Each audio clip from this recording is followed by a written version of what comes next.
विधानसभा क्षेत्र में अपने लोगों के साथ गुजारा है, उनका दुख दर्द साझा करने की कोशिश की है। जहां मैं पहुंच सकता था, और मैं ये कहने नहीं चाह रहा हूं, मेरा दायित्व भी बनता था, जिम्मेवारी बनती थी।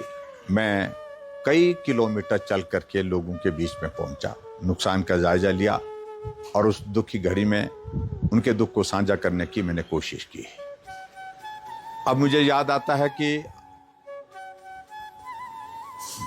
जब मैं विधायक बना था इस विधानसभा क्षेत्र का, उस वक्त बहुत जगह सड़कें नहीं थी, लेकिन रास्ते थे चलने के, दुर्गम इलाका था और उन सारी चीजों को हमने ठीक करने की कोशिश की थी।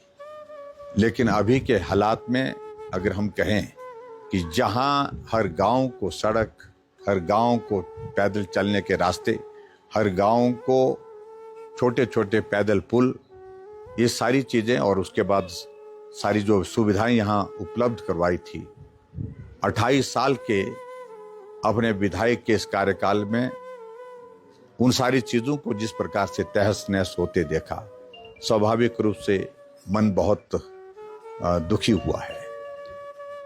आज उन रास्तों में जिनमें मैं 30 साल पहले पैदल चलता था, वो रास्ते उससे भी खराब हो गए, क्योंकि उस वक्त रास्ते चलने के लिए तो थे, अब तो रास्ते भी नहीं रहे। ये स्थिति बनी है।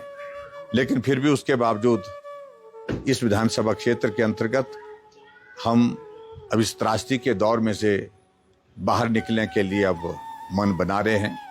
लोगों से मेरा इस बात के लिए आग्रह है कि हौसला रखिए, हिम्मत रखिए और इस हिम्मत के साथ हमको आगे बढ़ना है। भले ही हमारे यहाँ के इंफ्रास्ट्रक्चर को, सड़कों को, पुलों को, रास्तों को और यहाँ पर सारी व्यवस्थाओं को जो है वो नुकसान पहुंचा है, लेकिन फिर भी हिम्मत के साथ हम सबको आगे बढ़ना है। इस विधानसभा क्षेत्र को फिर से वहीं खड़ा करना है। इसके लिए आप सबसे मेरा यही निवेदन है कि हौसले के साथ आगे बढ़ें, आगे बढ़ करके हम काम करें। यही मुझे कहना है।